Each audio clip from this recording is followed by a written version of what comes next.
नारायण नारायण। प्रणाम भक्तगणों। यह देखिए, अपने वाहन पर सवार होकर मेरे प्रभु श्री हरि विष्णु पधार रहे हैं।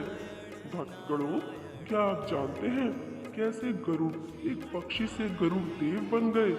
उनके जन्म का क्या रहस्य है और कैसे उन्हें भगवान श्री हरि विष्णु के वाहन होने का मान प्राप्त हुआ? अगर जानना चाहते हैं तो आप भी हमारे साथ यह वीडियो देखें। नारायण नारायण। सतयुग में दक्ष प्रजापति की दो कन्याओं कद्रू और विंता का विवाह कश्यप ऋषि के साथ हुआ था। महर्षि की यह दोनों पत्नियां सगी बहनें होकर भी एक दूसरे से शत्रु की तरह व्यवहार रखती थी। एक बार ऋषि कश्यप अपनी पत्नियों से प्रसन्न होकर बोले, तुम्हारी जो इच्छा हो वह वर मांग लो। कद्रू ने 1000 बलवान नाग पुत्रों को जन्म देने की इच्छा प्रकट की। जब विंता ने यह सुना तो उसने महर्षि कश्यप से 2 ऐसे पुत्रों की इच्छा व्यक्त की जो कद्रू के 1000 पुत्रों से भी अधिक शक्तिशाली हों। महर्षि कश्यप ने एवमस्तु कहा। दोनों प्रसन्न हो गई। सावधानी से गर्भ रक्षा करने को कहकर महर्षि कश्यप स्वयं वन में तपस्या करने को चले गए। समय आने पर कद्रू ने 1000 और विंता ने 2 अंडे दिए। दासियों ने प्रसन्न होकर उन्हें गर्म बर्तन में रख दिया। 500 वर्ष पूरे होने पर कद्रू के अंडे फूटे तो उसमें से शेष नाग और वासुकी सहित 1000 बलशाली सर्प निकले, लेकिन विंता के 2 पुत्र नहीं निकले। अपने पुत्रों के जन्म में देर होती देख विंता ने उत्तेजित होकर अपना एक अंडा स्वयं तोड़ दिया। उस अंडे का शिशु आधे शरीर से तो पुष्ट हो गया था, लेकिन शेष आधे भाग से अभी तक अविकसित ही था। नवजात शिशु ने क्रोधवश अपनी माता को श्राप दिया कि तूने अपनी जिस बहन की बराबरी करने के लिए मुझे आधे शरीर का बना दिया है, तू हमेशा अपनी उसी बहन की दासी बनकर रहेगी। अपने ही पुत्र से श्राप पाकर विंता बहुत दुखी हो गई थी। अपनी माँ के दुख देखकर उस शिशु को माता पर दया आ गई और उसने कहा, यदि तूने अपने दूसरे शिशु को अंगहीन ना किया तो वही तुम्हें मेरे इस श्राप से मुक्त करेगा। इतना कहकर वह शिशु आकाश में लुप्त हो गया और भगवान सूर्य के रथ का सारथी बन गया। कहते हैं सूर्योदय के समय की प्रातःकालीन लालिमा उसी बालक की ही झलक है। उनका नाम अरुण हुआ। रामायण काल में संपाति और जटायु इन्हीं अरुण के पुत्र थे।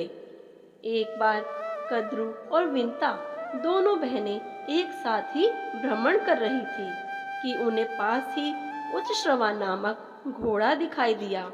यह शिवरत्न समुद्र मंथन के समय उत्पन्न हुआ था।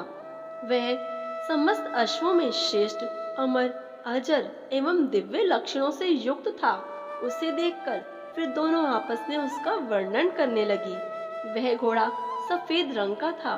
कद्रू का कहना था कि अवश्य ही घोड़ा सफेद रंग का है, परंतु उसकी पूंछ काली है और इस विषय पर वे दोनों मिलकर बाजी लगाएं और बाजी हारने वाले को जीतने वाले की दासी बनकर रहना पड़ेगा।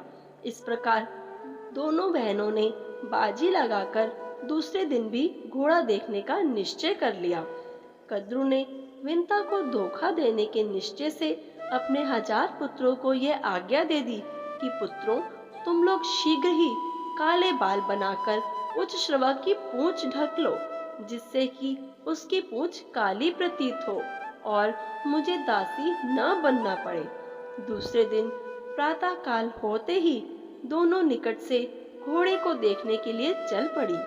सर्प अपनी माता की आज्ञा अनुसार घोड़े की पूंछ पर काले बाल बनकर लिपट गए।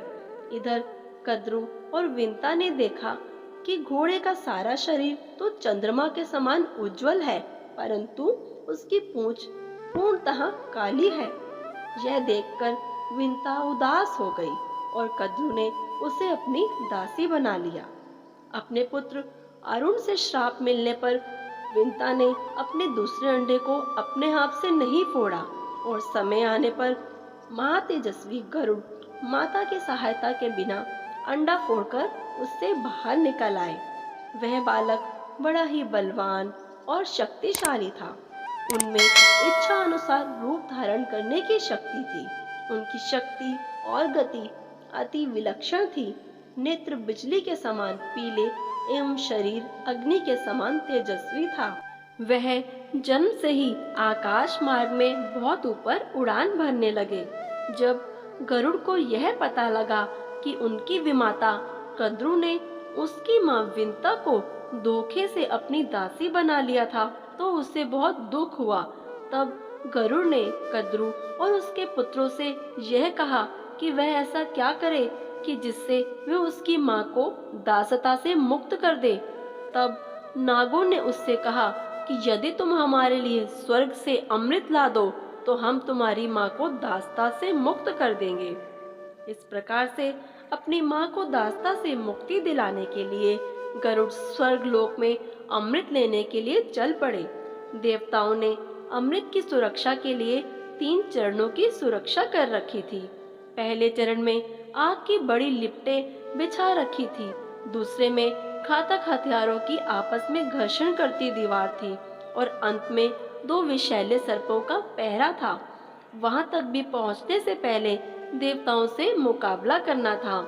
वहां देवताओं से उनका भयंकर युद्ध हुआ। देवताओं के शस्त्रों के प्रहार से गरुड़ तनिक भी विचलित नहीं हुए।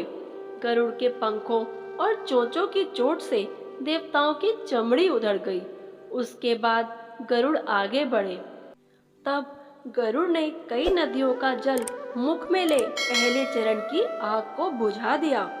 अगले पग में गरुड़ ने अपना रूप इतना छोटा कर लिया कि कोई भी हथियार उनका कुछ ना बिगाड़ सका, और सांपों को अपने दोनों पंजों में पकड़कर उन्होंने अपने मुंह से अमृत कलश उठा लिया और धरती की ओर चल पड़े।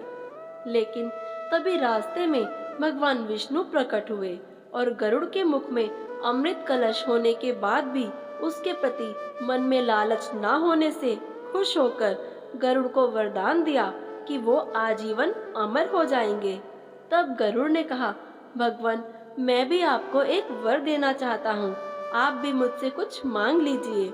तब भगवान विष्णु ने गरुड़ को अपने वाहन के रूप में मांगा और पक्षीराज गरुड़ ने इसको सहर्ष स्वीकार कर लिया। और इसके बाद प्रभु श्री हरि विष्णु की अनुमति से अमृत लेकर आगे की यात्रा की ओर चल पड़े। अब तक इंद्र की आंखें खुल चुकी थी। उन्होंने गरुड़ को अमृत ले जाते हुए देखा तो तुरंत उसका रास्ता रोक लिया। इंद्र ने गरुड़ पर वज्र प्रहार किया। गरुड़ को उससे तनिक भी कष्ट न हुआ और उन्होंने हंसकर इंद्र से कहा कि जिसकी हड्डी से यह वज्र बना है, उनके सम्मान में अपना एक पंख छोड़ देता हूँ। तुम्हारे इस वज्रघात से मुझे तनिक भी पीड़ा नहीं हुई है। इंद्र ने चकित होकर मन ही मन कहा, धन्य है यह पराक्रमी पक्षी। इंद्र ने कहा, पक्षीराज, मैं तुम्हारी शक्ति से अति प्रभावित हुआ हूँ और तुमसे मित्रता करना चाहता हूँ। गरुड़ ने कहा, देवराज, आपकी इच्छा अनुसार हमारी मित्रता रहे। इंद्र ने कहा, यदि आपको अमृत की आवश्यकता ना हो तो कृपा कर मुझे इसे वापस लौटा दीजिए।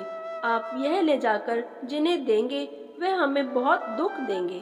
गरुड़ ने कहा, देवराज, अमृत को ले जाने का एक ही कारण है कि मैं अपनी माँ को दासता से मुक्त कराना चाहता हूँ। मैं इसे किसी को पिलाना नहीं चाहता। मैं इसे जिस जगह पर जाकर रखूंगा, आप उस जगह से इसे वापस उठाकर ले आइए। इंद्र ने संतुष्ट होकर कहा, गरुड़, मुझसे मुंह मांगा वरदान मांग लो।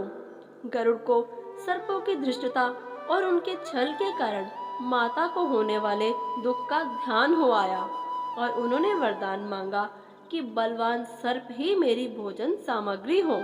इंद्र ने कहा, तथास्तु। इंद्र से विदा होकर गरुड़ सर्पों के स्थान पर आए। वहीं उनकी माता भी थी। उन्होंने प्रसन्नता पूर्वक सर्पों से कहा, यह लो, मैं अमृत ले आया हूँ, परंतु इसको पीने में जल्दी मत करना। मैं इसे अभी कुशा पर रख देता हूँ। प्रातःकाल स्नान करके पवित्र होकर ही इसको पीना।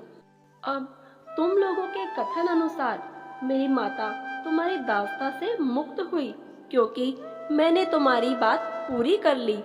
सर्पों ने स्वीकार कर लिया। जब सर्प स्नान करने को गए, तब पीछे से इंद्र अमृत उठा ले गए। स्नान के उपरांत जब सर्प वहां आए, तो उन्हें वहां अमृत कलश नहीं मिला। उन्होंने समझ लिया कि विंता को दासी बनाने के लिए जो कपट किया था, यह उसी का फल है।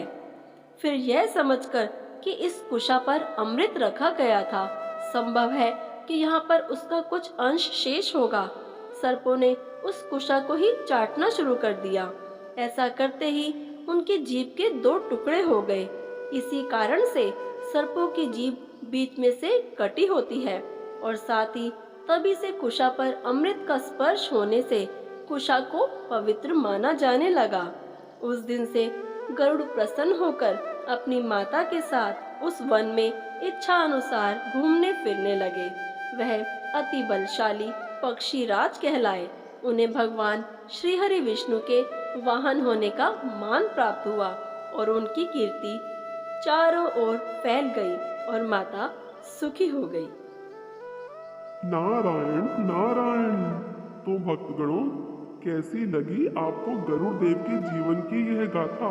अगर अच्छी लगी हो तो यह वीडियो को लाइक करें और साथ ही इस YouTube चैनल को भी सब्सक्राइब कर बेल आइकन को भी प्रेस कर लें, ताकि आपको भक्ति भाव से पूर्ण कथाएं सुनने को मिलती रहे।